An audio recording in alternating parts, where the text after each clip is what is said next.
식물학자들에 의하면 모든 나무에는 이 나이테라는 것이 있다고 합니다. 나무를 절단해 보면 그 나무가 성장하기까지 모든 과정들이 이 나이테 안에 고스란히 담겨져 있는 것이죠. 이 나이테에 가물었을 때 나타나는 표시가 될 수 있고, 또 어떤 나이테는 번개를 맞았을 때에 나타나는 하나의 표시가 될 수 있고, 또 비가 많이 왔을 때 나타난 나이테가 될 수 있고, 또 병충해가 심했을 때에 있었던 그 나이테라고 우리가 이렇게 볼 수가 있습니다. 한 나무의 이 상처의 질곡들은 대부분 그 나무의 외형으로 나타나는 것이 아니라 나무의 가장 깊은 그 심층부 안에 있는 이 나이테로부터 흔적이 남기게 되게 되는 것이죠. 이것은 나무의 나무테뿐 아니라 저와 여러분들도 똑같습니다. 외형으로는 온갖 위장과 포장으로 가면 쓴 희곡 배우처럼 살아가지만 사실 우리의 속을 뒤집어 보면은 어떻습니까? 굵직한 그러한 상처와 응어리들을 갖고 우리는 살아가죠. 이것이 나무에 있는 나이테와 똑같지 않나 그런 생각을 하게 됩니다. 어떤 분은 버림받고 거절당한 나이테로 살아가는 분이 계십니다. 또 어떤 분은 억울하게 오해당한 그러한 나이테가 남겨져 있는 분도 있죠. 또 어떤 분들은 극심한 외로움과 열등감으로, 또 무시당함과 그러한 외면으로 말미암아 생겼 나이테들이 여러분 각각 마음속에 있을 줄 압니다. 이것을 우리는 본문에서 뭐라고 이야기하냐면은 15절에 바로 쓴 뿌리다, 그렇게 정의를 내리고 있습니다. 다른 말로 말하면 마음의 상처다라고 그렇게 이야기를 하죠. 또 다른 말로 이야기하면 견고한 진이라 이렇게 표현할 수가 있습니다. 그래서 이 쓴 뿌리란 내 안에 보이지 않는 숨겨져 있는 상처를 의미합니다. 상처라는 것은 그리스어로 바로 트라우마라고 이렇게 이야기하거든요. 이 트라우마는 몸과 마음 어느 쪽이든 다치고 충격을 받는 것을 말하는 겁니다. 그래서 상처를 주는 사람이건 상처를 받는 사람이건 모두 몸과 마음에 강한 충격을 받게 되게 됩니다. 그래서 생겨나는 것이 바로 이 트라우마다라는 것이죠. 예를 들면은 여러분들이 화를 확 내고 나면은 마음이 편하신 분이 계십니까? 좋은 일을 화를 내던 나쁜 일을 화를 내던 화를 내고 나면은 뭔가 마음이 불편하잖아요. 남편이든 아내든, 하물며 자녀에게 화를 내고 나면 화를 나고 나서 시원하다, 이렇게 생각하시는 분은 제가 알기로는 없는 걸로 알고 있거든요. 그렇지 않습니까? 왜 그렇습니까? 상처를 준 사람이면 상처를 받는 사람도 분명히 있고, 또 상처를 준 사람도 그 상처를 준 것으로 인해서 본인 자신에게도 상처가 된다라는 것이죠.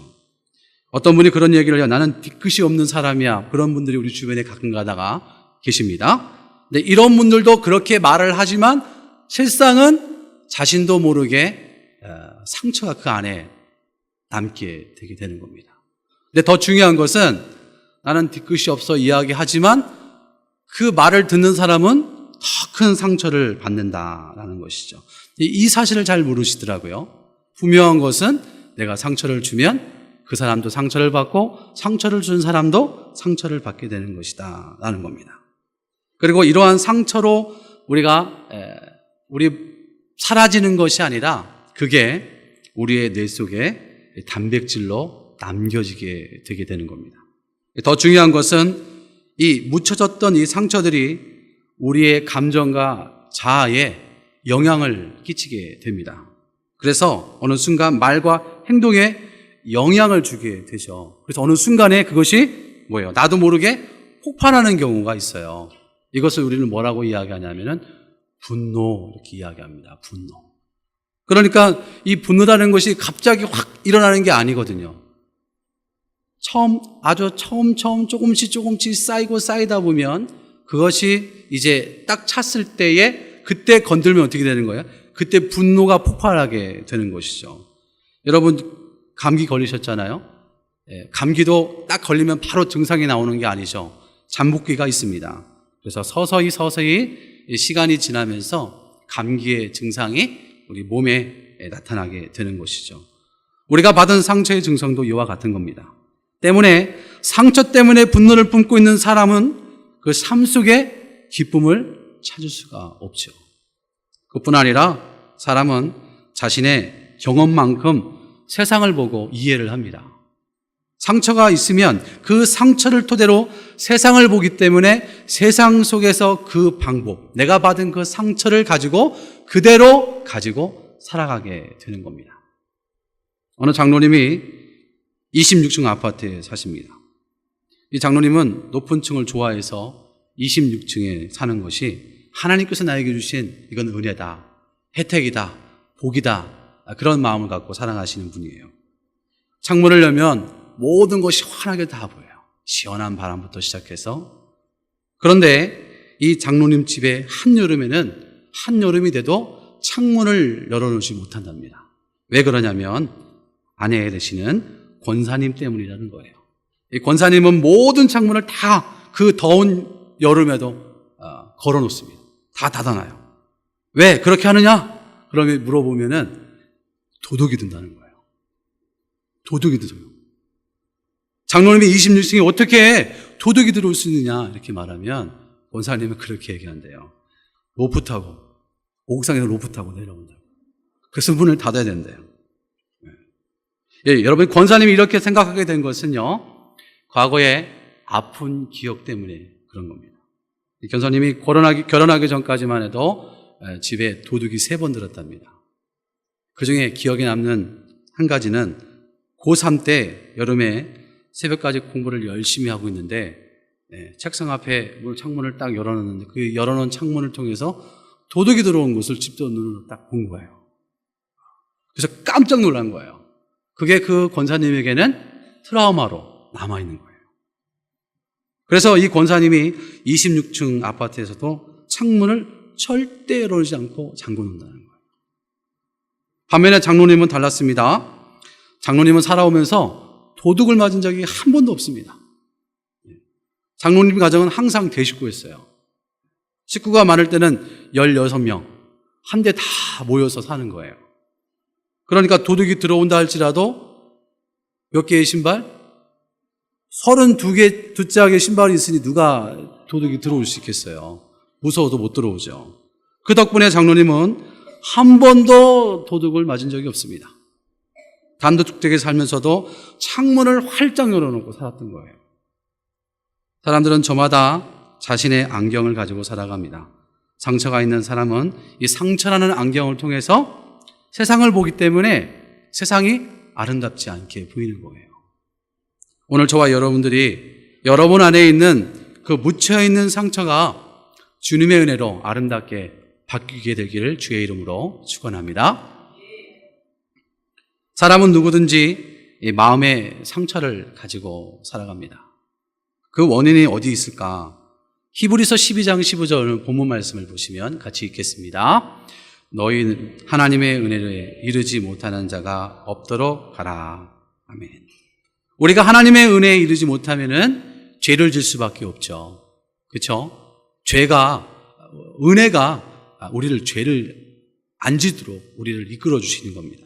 그래서 우리는 하나님의 은혜에 이르도록 은혜를 사모하는 삶을 살아야 되는 거예요. 우리 안에 은혜가 떨어지는 순간에 어떻게 될까요? 은혜가 떨어지는 순간 나타나는 증상들이 있습니다.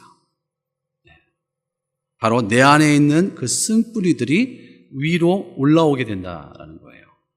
그래서 우리가 그런 말을 하잖아요. 열받으면 뭐가 열린다고요? 뚜껑이 열리는 거예요. 열이 위에서 오는 건 아니잖아요. 밑에서 막 끓으니까 올라오는 거잖아요. 뚜껑이 열린다 막 그런 얘기를 하시잖아요. 뚜껑이 열리면 어떻게 돼요? 폭발을 해버리는 거예요. 그래서 분노하게 되는 거예요. 분노하게. 그러므로 은혜 밖에 있으면 어떻게 해요? 언제든지 우리는 그 쓴뿌리가 우리를 지배할 수밖에 없다라는 겁니다. 그러니까 우리가 항상 은혜를 사모하는 삶을 살아야 되는 거예요. 여러분, 아담이 죄를 범하자 하나님의 은혜가 단절됐어요. 생명의 공급이 중단됐단 말이에요. 그래서 생명의 공급이 중단되니까 이제 사망 안에 거하게 되었잖아요. 아담이 불순종이라는 죄를 짓고 나서 하나님의 은혜 밖에 있을 때 은혜 밖에 있음으로 말미암아 생겨나는 증상들이 있잖아요. 그것이 뭡니까? 자신의 부끄러움을 알게 되잖아요. 자신의 수치를 알게 돼서 나뭇잎으로 부끄러운 부분을 가렸습니다. 그리고 두려운 마음으로 하나님이 아담을 불렀을 때 어떻게 했어요? 피했어요. 숨어버렸습니다. 나무 사이에 숨었습니다.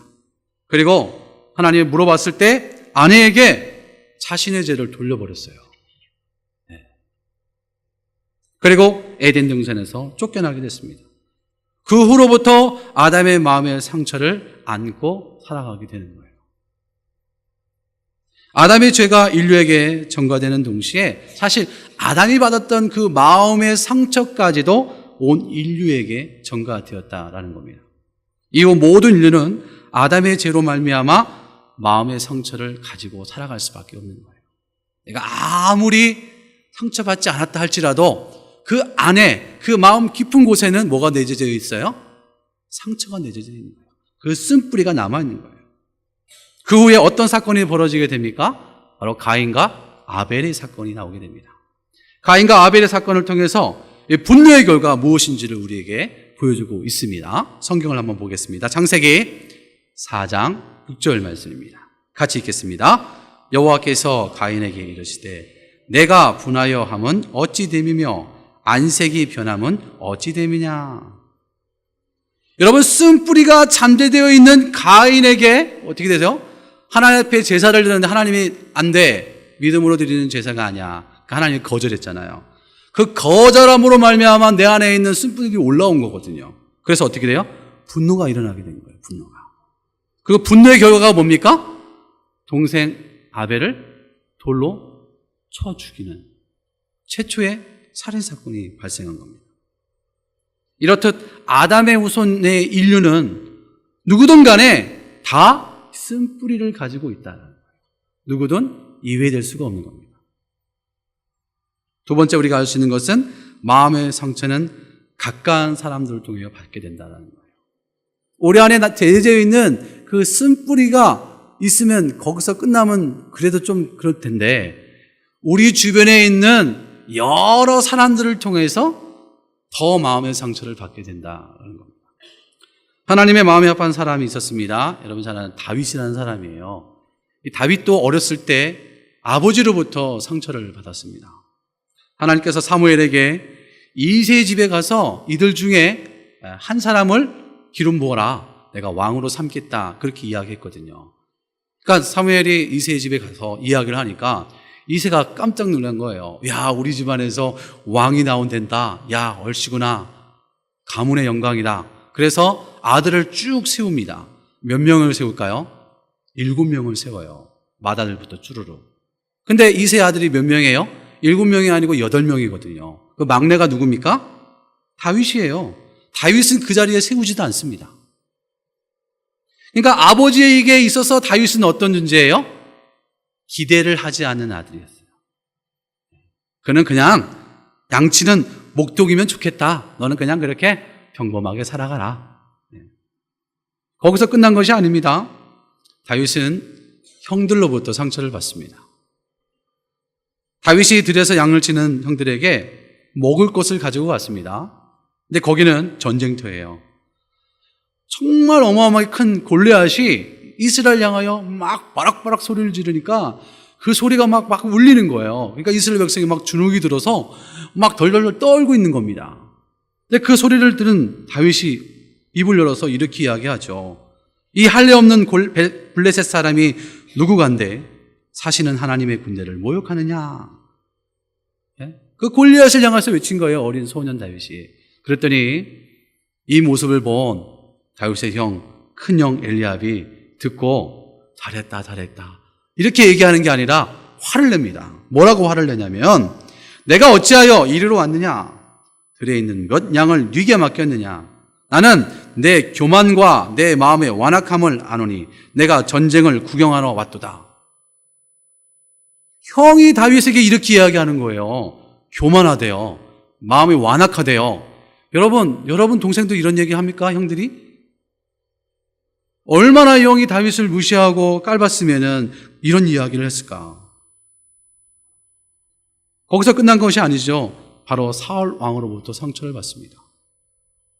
시기와 질투로 사울이 다윗을 죽이려고 목숨을 걸고 따라다니잖아요. 그 후부터 다윗의 인생의 절반은 도망자의 삶이었어요. 또 요셉을 보십시오. 요셉은 꿈 때문에 형들에게 미움을 받았습니다. 그렇죠?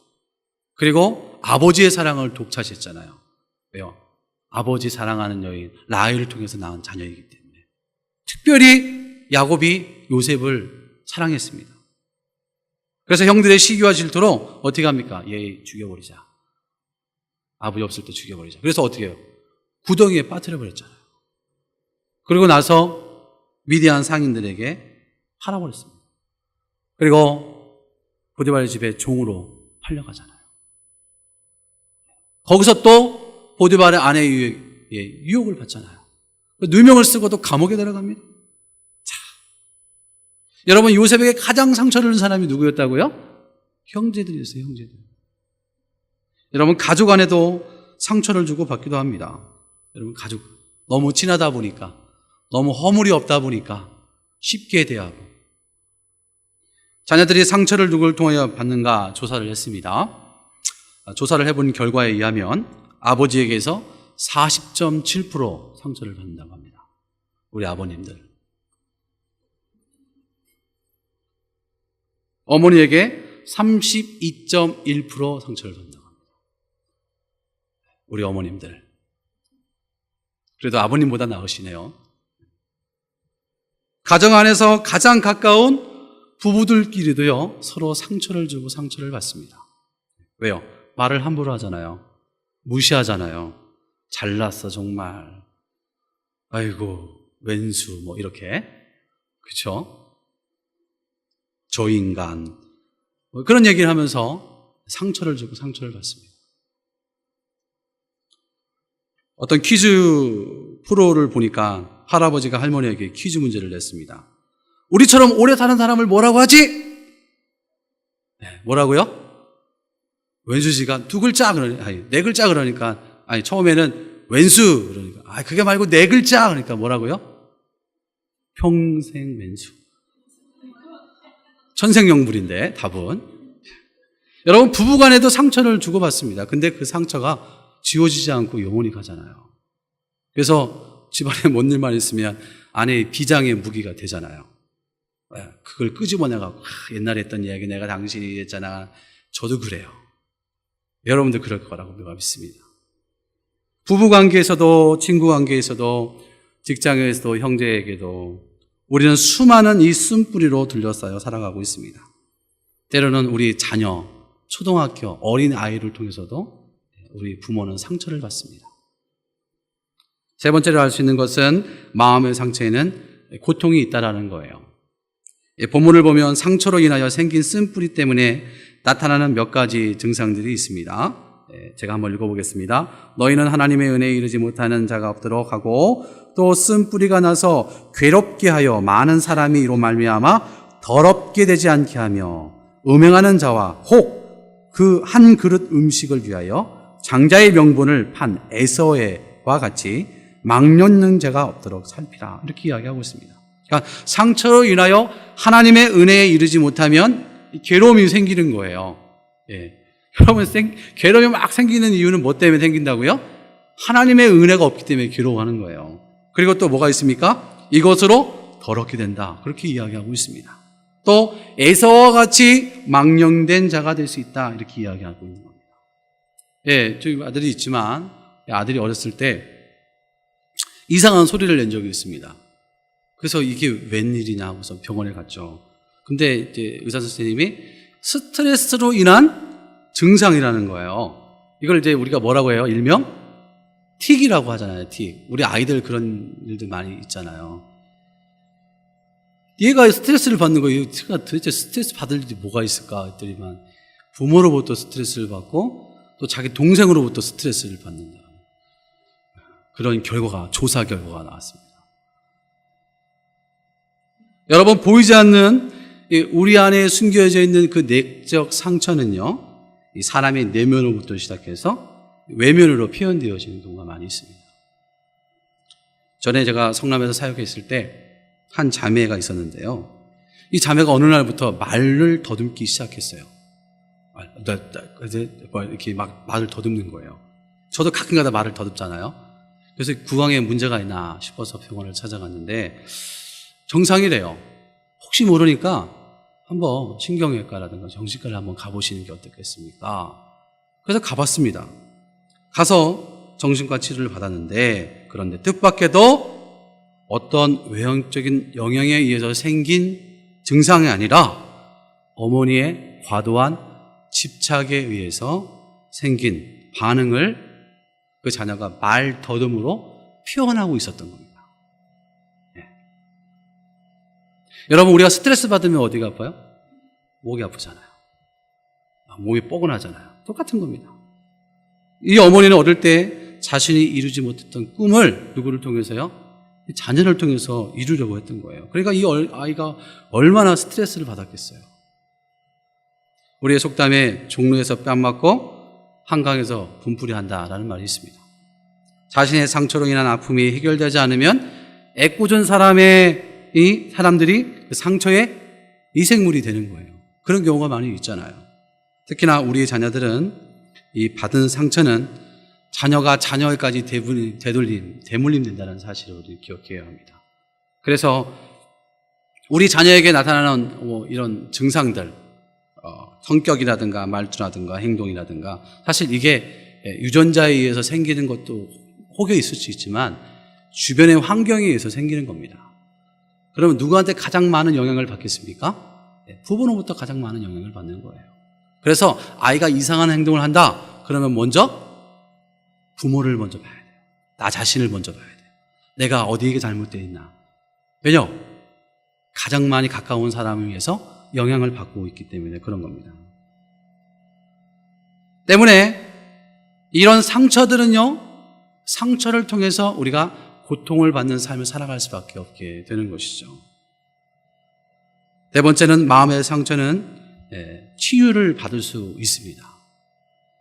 병 가운데 치료약이 없는 병이 있죠. 그래서 우리는 화병이라고 이야기합니다. 화병은 화가 변하여 생긴 병을 화병이라고 이야기하잖아요. 잠언 6장 27절 말씀을 한번 보겠습니다. 같이 읽겠습니다. 시작. 사람이 불을 품에 품고서야 어찌 그의 옷이 타지 아니하겠으며. 여러분, 받은 스트레스를 풀지 못하면은요, 마음의 병이 생깁니다. 그것이 화병입니다. 이 화병은 MRI나 CT를 찍어도 보이지 않습니다. 현대 의학 기술로도 이 병을 볼 수가 없습니다. 그래서 옛날 분들은 실험실마다 앓다 죽은 병을 다 화병이라고 이야기하잖아요. 그런데 이 화병이 우리에게 다 있는 거예요. 다 내재되어 있다는 거예요. 어떤 휴양지에 관광객이 구름대같이 몰려들었어요. 가이드가 말에 의하면 이곳에서 공기가 워낙 좋고 살기가 좋아서 10년 동안 사는 동안에 단 한 사람밖에 죽은 사람이 없대요. 근데 가이드가 너무 궁금해서, 그러면 다 죽은 사람이 한 명밖에 없대요. 그래서 이 가이드가 물었어요. 그 사람이 누구냐고. 그러니까 그 사람이 바로 이곳에 있는 의사래요. 의사래요. 워낙 손님이 없다 보니까 굶어 죽은 거예요. 그렇죠? 의사는 환자가 없는 환자에게 있는 스트레스를 받은 거예요. 환자가 없으니까 스트레스를 받은 거예요. 마음의 상처는 누구에게나 다 있는 거예요. 저에게도 있고 여러분들에게도 있고 어린아이에게도 다 있습니다. 그래서 이러한 정신적 치료를 받기 위해서 우리는 상담사를 찾아가거나 병원을 찾아가요. 그리고 그곳에서 약을 처방받죠. 약물로 치료할 수가 있습니다. 그러나 그것이 우리를 완쾌할 수는 없다라는 겁니다. 현대 의학 기술로는 아직도 완벽하게 우리 안에 내재되어 있는 화병을 치료할 수 없습니다. 그 쓴뿌리를 제거할 수 없는 거예요. 잠시 좋아질 수는 있겠죠. 그러나 다시 생기는 것이 우리 안에 있는 마음의 상처들이라는 겁니다. 그러나 우리에게는 희망이 있습니다. 그 이유는 바로 이 치유자 되신 예수님이 계시기 때문에 그런 거예요. 여러분 안에 주님이 계시기 때문에 그런 거죠. 마태복음 11장 28절 말씀을 함께 읽어보겠습니다. 수고하고 무거운 짐진 자들아 다 내게로 오라. 내가 너희를 쉬게 하리라. 아멘. 하나님께 여러분의 무거운 짐을, 여러분의 상처를 가지고 나오면 하나님이, 우리 주님께서 여러분의 마음의 상처를 치료해 주십니다. 추운 겨울날 젊은 자동차 정비사가 중고차를 열심히 수리해서 새 차처럼 만든 다음에 출근을 했습니다. 근데 얼마 가지 못해서 엔진이 털털거리더니만 그만 차가 멈춰버렸어요. 그래서 다시 뚜껑을 열고 고장 원인을 찾기 시작했지만 차는 전혀 끔찍도 하지 않았습니다. 잠시 후에 한 멋진 세단이 지나가다가 창문을 열더니 한 노인이 이렇게 말합니다. 도와드릴까요? 그러니까 그 운전사는 됐습니다. 저는 자동차 정비사입니다. 네루라는 유명한 자동차 정비사였기 때문에 이 노인의 호의를 거절했습니다. 그런데 아무리 찾아봐도 이게 차가 시동이 걸리지 않는 거예요. 뻘뻘뻘 땀 흘리면서 애를 쓰고 있는 모습이 너무나 안타까웠던지 이 젊은 시사가 그 사람을 밀치더니 자동차 엔진의 한 부분을 툭 치더니 이렇게 말합니다. 자, 시동을 걸어보십시오. 미심쩍은 모습으로 시동을 걸었는데 이 시동이 걸리는 거예요. 정말 감사합니다. 정말 감사합니다. 혹시 어떻게 이 고장을 그렇게 쉽게 고쳤는지 알 수 있습니까? 라고 물어보니까 그 노인이 깔깔거리면서 이렇게 말합니다. 나는 이 자동차를 만든 헨리 포드입니다. 그 차를 만든 사람이었어요. 여러분, 하나님이 우리의 치료자가 되시는 이유는 뭐냐면은 저와 여러분들을 만드셨기 때문에 그런 거예요. 하나님이 저와 여러분을 설계하셨어요. 설계하셨기 때문에 뭐가 잘못되고 뭐가 어떻게 문제가 있는지는 우리보다 우리 주님이 더 잘 알고 있는 거예요. 그렇다면 우리 안에 있는 이 쓴뿌리 곧 마음의 상처를 치료받기 위해서는 과연 우리는 어떻게 해야 할까? 바로 이 치유자 되시는 하나님께 마음의 상처를 드러내야 한다는 거예요. 드러내요. 가기만 하면 되는 게 아니에요. 드러내야 되는 거예요. 사람의 몸에 생기면 어디로 가죠? 병원에 가잖아요. 병원에 가서 의사를 만나 진료를 받고 난 다음에 원인을 찾잖아요. 원인을 찾고 난 다음에 뭐 합니까? 원인에 맞는 처방을 내립니다. 그리고 그 처방을 통해서 약을 먹거나 치료를 받으면 시간이 지나면 곧 낫게 되잖아요. 그런데 이 병원에 가는 게 두렵고 의사에게 나의 부끄러운 부분을 내놓는 것이 못마땅해서 가지 않고 내놓지 않으면 그 사람은 그 병을 고칠 수 있겠습니까? 못 고치는 겁니다. 평생 그 병을 갖고 살아야 되는 거죠. 그리고 그 병으로 말미암아 자신의 생명을 위협받을 수도 있어요. 근데 그 병이 외적인 병이라면 어떻게 되겠습니까? 결국 자신의 몸을 절단할 수밖에 없는 그러한 일들이 벌어지겠죠. 그렇기 때문에 의사를 찾아가서 나의 아픈 상처를 의사에게 내보여야 되는 거예요. 부끄럽지만, 숨기고 싶지만, 가리고 싶지만, 그러나 그것을 치료받기 위해서는 어떻게 된다고요? 내보여야 되는 거예요. 내보여요. 성경에 거짓 맹인인 바디메오가 나옵니다. 그가 길가에 앉아서 예수님이 지나간다는 소문을 들었습니다. 다윗의 자손 예수여 나를 불쌍히 여기소서. 불쌍히 여기소서 얼마나 크게 외쳤을까요? 그러니까 주변에 있는 사람들이 조용해 조용해. 그럼에도 불구하고 아랑곳하지 않고 이 바디메오는 다시 예수님을 향해서 외치잖아요. 나를 불쌍히 여기소서. 나를 불쌍히 여기소서. 나를 고쳐주시옵소서. 여러분, 이 바디메오의 외침은요 그냥 외침이 아니에요. 자신의 모든 것을 다 드러낸 거예요. 목숨을 걸고 주님 앞에 큰 소리를 외치는 거예요. 자신의 부끄러움, 창피, 이 모든 것을 다 던져버리고 하나님 앞에 낱낱이 자신의 부끄러운 부분을 다 내려놓는 거예요. 나를 불쌍히 여기소서. 나를 불쌍히 여기소서.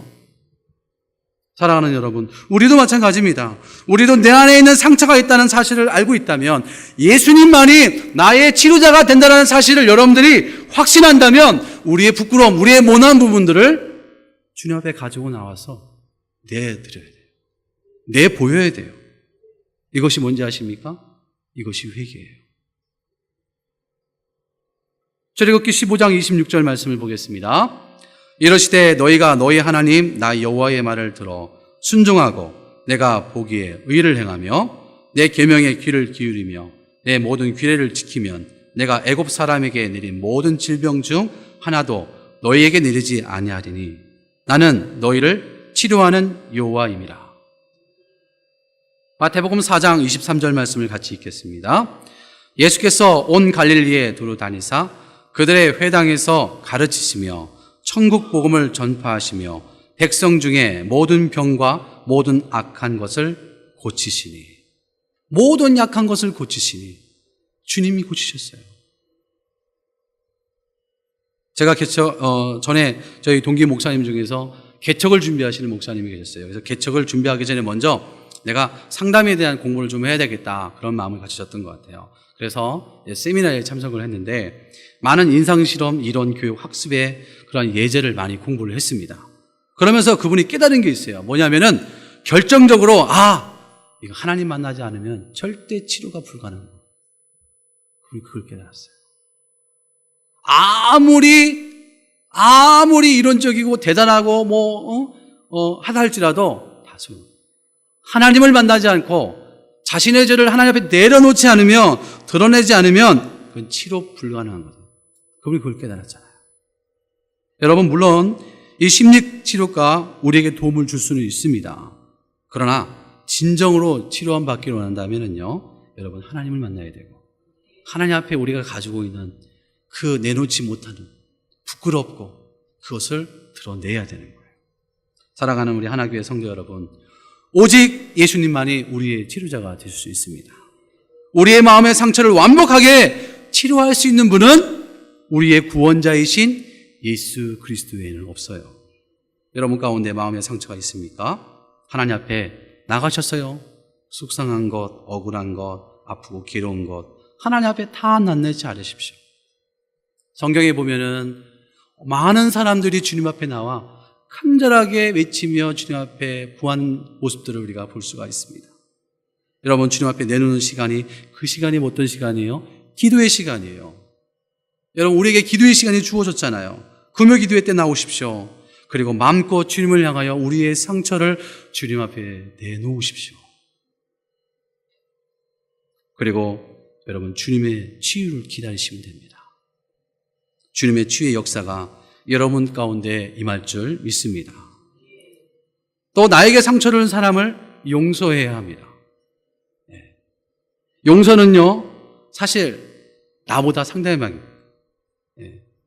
또 상대방보다 나 자신을 위해 필요한 겁니다. 여러분 가운데 용서하지 못하는 분들 많이 계시잖아요.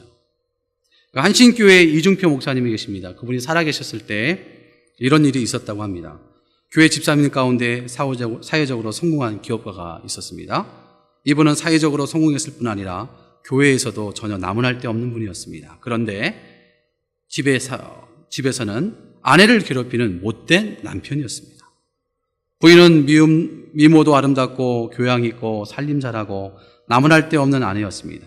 자기 스스로도 아내는 나무랄 데 없다라는 것을 인정하면서 집에만 가면 아내에게 성질을 내고 못되게 굴었습니다. 그래서 아내가 너무 괴로워서 하루는 목사님을 찾아가 상담을 요청했습니다. 목사님이 남편의 어린 시절 성장 배경에 대해 물어봤더니 성장 배경에 문제가 있었다는 거예요. 자기 아버지가 어머니를 학대하고 때리는 것을 보면서 자랐다는 거예요. 그것을 보고 왜 저렇게 어머니를 구박할까? 나는 결혼하면 절대로 아버지처럼 하지 않으리, 그렇게 다짐을 했습니다. 하지만 자신의 모습은 영락없이 어린 시절에 봤던 아버지의 모습이었다는 거죠. 목사님은 그 집사님에게 사람은 두 가지를 담는데 하나는 좋은 면을 담고 하나는 나쁜 면을 담습니다. 좋은 면에는 담는 것은 사랑하기 때문에 담는 것이고 나쁜 면에서 담는 것은 미워하기 때문에 담는 것입니다. 어떤 사람을 미워하면 그 사람과 동일시 됩니다. 아버지를 미워하면 아버지와 같이 되는 거예요. 아버지를 사랑하면 좋은 것을 담지만 미워하면 나쁜 것을 담습니다. 그래서 용서해야 합니다 라고 그렇게 말을 했습니다. 이 집사님은 목사님의 말씀대로 아버지를 용서하기로 결단했어요. 쉬운 일은 아니죠. 그리고 하나님께 기도했습니다. 지난날 아버지의 잘못을 용서해 주시고 내가 아버지를 미워했던 건 용서해 주시고, 그리고 자신의 과거를 보면서 눈물을 흘리며 자신의 상처를 하나님 앞에 다 내려놓았어요. 드러냈어요. 그래서 하나님께서 그의 마음에 아버지를 용서하는 마음을 주셨어요. 그때 그분 안에 상처가 치유되는 놀라운 기적을 경험하게 됐다고 합니다. 마음의 상처를 치유받고 난 후 아내를 보니까 예전의 아내가 아니었어요. 이제는 너무나 사랑스럽고 살림 잘하는 그런 훌륭한 아내였던 거예요. 그래서 아내에게 자신의 잘못을 고백하고 용서를 빌게 되었다라는 그런 이야기가 있습니다. 용서하지 않으면 절대로 우리의 상처가 치유되지 않습니다. 용서하지 않으면 내가 하나님의 사랑을 받은 사람인가? 내가 십자가의 사랑을 아는 사람인가? 여러분 스스로 다시 한번 질문을 하셔야 돼요. 용서 못하면. 마태복음 5장 23절 24절 제가 읽어드릴게요.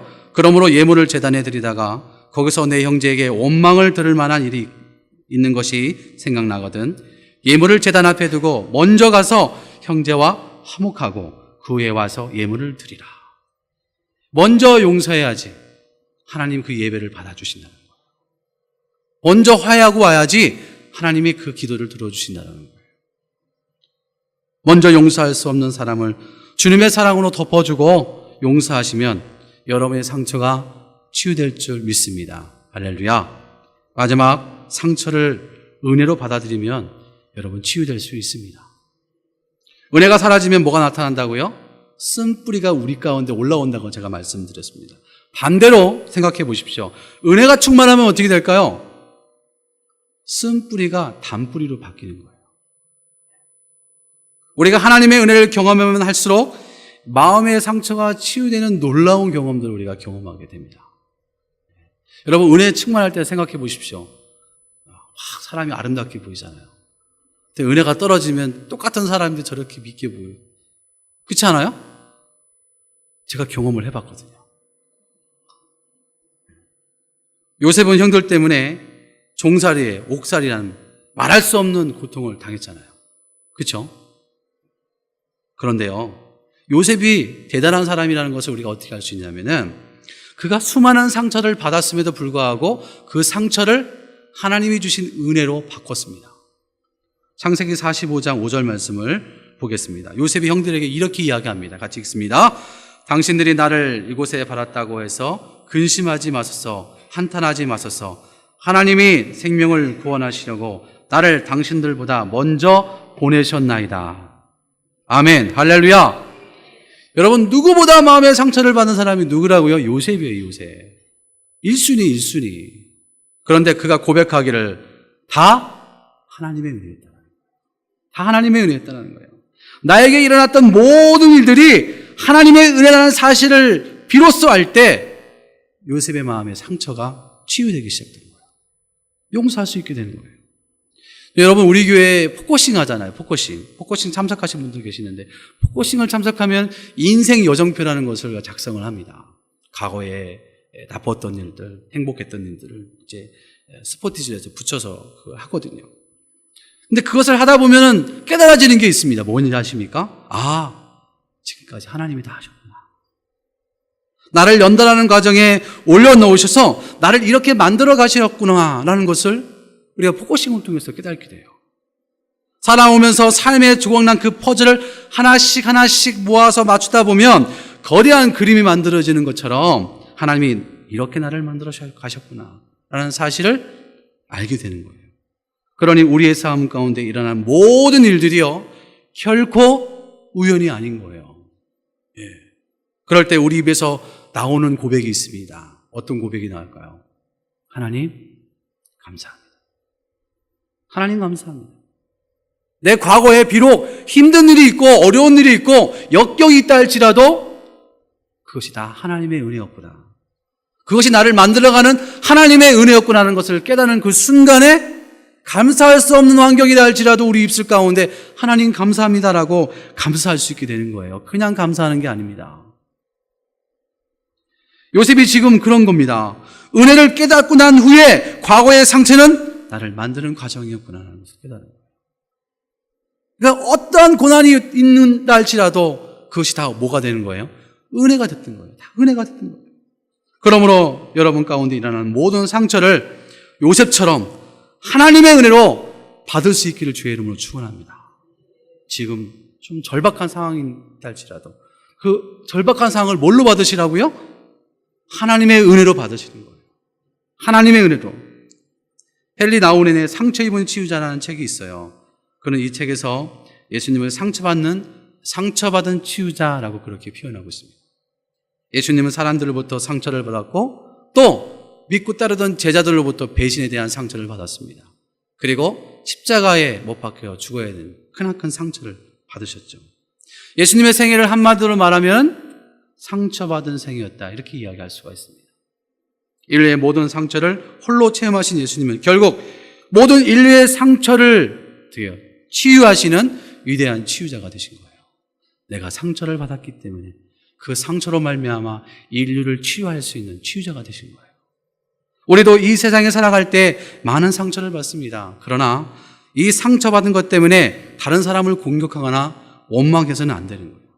내가 받은 상처는 다른 사람을 치유하는 약이 될 수 있기 때문에 그런 거예요. 여러분, 그런 말 있잖아요. 과부의 마음 과부에 간다고. 네? 가난함 때문에 아픔을 겪는 분이 있습니까? 이제 그것이 여러분의 나와 같이 그런 아픈 사람이 있다면 어떻게 해요? 찾아가서 그의 상처를 어루만져 주시고 그의 상처 같이 함께 해주는 그 사명이 가난한 삶을 살아온 사람의 모습 속에 드러나야 되는 겁니다. 어린 시절 부모로부터 버림받고 친구로부터 배신을 경험한 쓰라린 상처가 있습니까?